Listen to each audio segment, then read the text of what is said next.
Como morreram os 12 discípulos de Jesus, os 12 apóstolos? Como foi a morte de cada um? Como foi o fim de cada um? Esse é o tema do vídeo de hoje.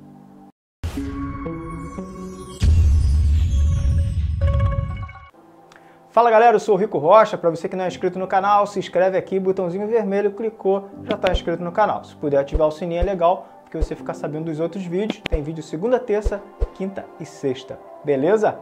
A gente fica sempre pensando, né, como é que foi o final da vida dos discípulos de Jesus? Qual foi o fim de cada um deles? Será que todos morreram de causas naturais? Será que todos morreram assassinados? É o que a gente vai ver agora, beleza? Olha só. Pedro foi o primeiro, vamos falar de Pedro aqui, né? São 12, então vamos falar. Na verdade, seriam 13, né? Porque também teve mais um ali, mas a gente vai falar dos principais. Vamos deixar Matias pro lado. A gente vai falar dos 12 discípulos aqui, tá? Não vamos contar com Paulo. Vamos falar dos 12 discípulos básicos, tá? A primeira chamada de Jesus aqui, junto com Judas e tal, 12, tá? 12 discípulos. Pedro, na verdade, foi o primeiro aqui, vamos falar de Pedro, porque Pedro, ele certamente teve um chamado diferenciado, tá? Inclusive a Igreja Católica, eles acreditam firmemente que Pedro foi o fundador da Igreja Católica. Então, Pedro, ele teve tanto diferencial que acabou se destacando de todos os outros discípulos. Pedro, ele teve um chamado bem específico, né? Ele era o mais velho de todos os discípulos e ele, quando morreu, ele teve a morte parecida com a morte de Jesus, porém, ele não se achou digno de ser morto como Jesus foi morto e ele fez um último pedido. O pedido dele era para que ele pudesse morrer, sim, crucificado, ok, porém, de cabeça para baixo, para que ele não se assemelhasse à morte de Cristo na cruz. O segundo discípulo foi André, e André, ele era irmão de Pedro, também pescador. Antes de conhecer a Cristo, ele já era seguidor de João Batista, mas não titubeou quando conheceu o Messias e logo juntou-se a ele. A tradição revela que André também foi torturado antes de ir para a cruz, na Grécia. Ele estaria em missão à província de Acaia, onde foi crucificado, só que dessa vez por uma cruz em X. Seus restos mortais foram encontrados no século depois, levado para a Escócia pelo mar, onde o barco teria naufragado. Por isso, até hoje, existe uma ilha chamada Ilha de Santo André. O terceiro da lista é João. João, lembra de João? O João da ilha de Patmos, exatamente. João, ele era o discípulo mais novo. Cogitava-se que na época da crucificação de Jesus, ele teria entre 17 e 20 anos. Irmão de Tiago, outro apóstolo, o jovem teria sido lançado em óleo fervente, vivo, mas ele não teria sofrido absolutamente nada. Depois disso, ele teve um papel importante para a religião cristã. Escreveu diversos livros considerados sagrados, são deles os relatos sobre o fim do mundo descritos em Apocalipse. Acredita-se que ele morreu por volta dos 100 anos de idade por causas naturais em Éfeso.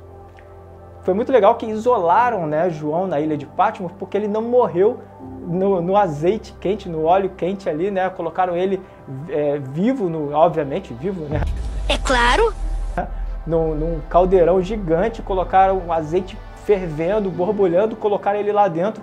E como o João não morria e não acontecia absolutamente nada com ele, o pessoal falou, cara, então vamos isolar ele numa ilha lá e botar ele na ilha de Patmos, onde ele morreu de causas naturais, segundo aí a tradição, segundo a história.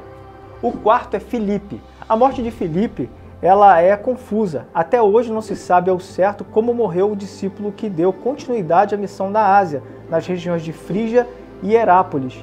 Há relatos que ele tenha morrido de causas naturais, mas também há um estudo que acreditaram que ele morreu enforcado, apedrejado, até crucificado em Herápolis. O quinto da lista é Bartolomeu. Bartolomeu teria exercido a sua missão em Anatólia, Etiópia, Armênia, Índia e Mesopotâmia. A forma com que ele morreu também desperta polêmica e confusão, pois há mais de uma versão do fato. A tradição da Igreja Católica afirma que ele foi posto vivo em um saco e lançado ao mar, depois de ser açoitado. Há uma outra versão que afirma que ele também teria sido crucificado. O sexto é Mateus. Mateus, você se lembra fatalmente de Mateus. Mateus é muito interessante. Há relatos que dão conta de que Mateus teria continuado sua missão no lugar onde viveu Jesus Cristo. O apóstolo teria percorrido toda a Pérsia, Judéia e Etiópia, vindo a ser morto nessa última. A causa da sua morte teria sido em decorrência de um ferimento de espada, mas também há quem acredite que o ex-cobrador de impostos foi convocado por Jesus teria falecido de causas naturais. Seu túmulo se encontra em Salerno, cidade italiana. O sétimo da lista é Tomé. Lembra de Tomé, o que duvidava? Pois é. Tomé, após a morte de Jesus, o apóstolo que ganhou destaque nos relatos bíblicos por pedir para tocar em Cristo após a sua ressurreição e virou sinônimo de ver para crer, saiu em missão pela Índia. Há relatos que dizem que ele morreu a flechadas durante as suas orações e sua morte teria sido encomendada pelo rei da Milapura, na cidade indiana de Madras, no ano 53 d.C. O oitavo aqui é Simão. Simão é um apóstolo pouco relatado nos relatos bíblicos, por isso, tudo que se sabe dele é pura especulação, inclusive a sua morte. Alguns contam que ele havia sido morto em Roma durante um massacre no ano de 70 depois de Cristo. O nono da lista é Tiago Maior. Pois é, tinha Tiago Maior e Tiago Menor. Esse daqui é o nono, Tiago Maior. O pescador que tornou-se apóstolo, Tiago Maior, tem a sua morte relatada de fontes mais confiáveis. Ele teria sido morto pouco mais de 10 anos depois de Cristo. Ele foi decapitado em Jerusalém na mesma ocasião em que Pedro foi preso. Foi Tiago o primeiro discípulo a morrer em nome da sua causa cristã. Séculos depois, ele se tornou patrono da Espanha. Com a colonização de alguns países da América do Sul pela Espanha, Tiago passou também a ser padroeiro de muitas regiões do Chile, Peru, México e outras nações que passaram pelo domínio espanhol. E agora é o Tiago Menor. É o décimo da lista, Tiago Menor. Há dois relatos de causas da morte de Tiago. O primeiro diz que ele foi crucificado, assim como Jesus, no Egito, no ano de 62 d.C. O apóstolo tornou-se missionário na Palestina e no país onde foi morto. Outra hipótese é que ele tenha sido apedrejado até a morte a mando de Ananias, um sumo sacerdote que queria que ele denunciasse alguns cristãos. O 11º da lista é Judas Tadeu. Depois da morte de Cristo, Judas escreveu uma das cartas presentes no Novo Testamento. São as chamadas Cartas de Judas.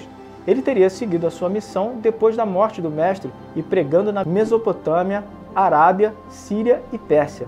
Esse último teria sido o local da sua morte, de causas violentas, mas não especificadas.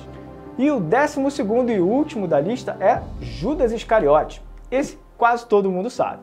É a única morte do apóstolo que é relatada biblicamente. Judas Iscariote se enforcou após trair Jesus por algumas moedas. O relato completo está no Evangelho de Mateus, no capítulo 27, versículos 3 e 5. Cara, muito legal saber de cada morte, né? De cada coisa aqui. A gente vê que os discípulos eles eram tão apaixonados por Jesus e pela Bíblia, né? Pelas Escrituras, que eles acabaram morrendo ali. Poucos deles morreram de causas naturais, mas a questão é que eles deram literalmente a sua vida pelo Evangelho. Será que a nossa vida pode se espelhar num desses? Será que a nossa vida está caminhando para isso? Será que você daria a sua vida? Será que eu daria a minha vida pelo Evangelho? Por Cristo, por pegar a palavra, pregar uma palavra sólida, sem mistura, sem dissolver essa mensagem para ninguém, para conseguir ganhar uns ou outros? Deixar essa pergunta para você. Inclusive, escreve aqui embaixo o que você acha sobre esse assunto e diz para mim, de repente, motivo de oração. Você quer oração por alguma coisa? Quero orar por você e que você, em nome de Jesus, tenha essa pegada dos discípulos e eu também, em nome de Jesus. Amém? Vamos orar? Pai, obrigado pela Tua palavra, obrigado por essa mensagem, Senhor. Coloca essa coragem no nosso coração. Coloca no nosso coração, Pai, a Tua palavra para que a gente possa pregar por onde a gente for. Para que, assim como os discípulos, Senhor, sejamos Cristo nesses lugares que a gente for. Para que as pessoas vejam Cristo em nós e possam se converter ao Evangelho genuíno, Pai, por causa da Tua palavra, por causa do Teu poder e da Tua autoridade. Em nome de Jesus, Senhor, leva-nos pelo caminho que o Senhor colocou para nós. A Tua palavra diz que o Senhor nos fez e tem um livro ao nosso respeito com todos os nossos dias escrito nele. Que possamos, Senhor, fazer assim como o Senhor escreveu. Em nome de Jesus, Pai, guarda-nos, sê conosco, nos dá a Tua palavra. Em nome de Jesus. Amém. Se você ainda não é inscrito no canal, se inscreve aqui, toca no vermelhinho aqui embaixo, botãozinho vermelhinho, é só clicar, não dói nada. Beleza? Compartilha esse vídeo com o máximo de pessoas que você puder. Que Deus te abençoe, fique na paz, um abraço e até a próxima, se Deus quiser. Tchau, tchau.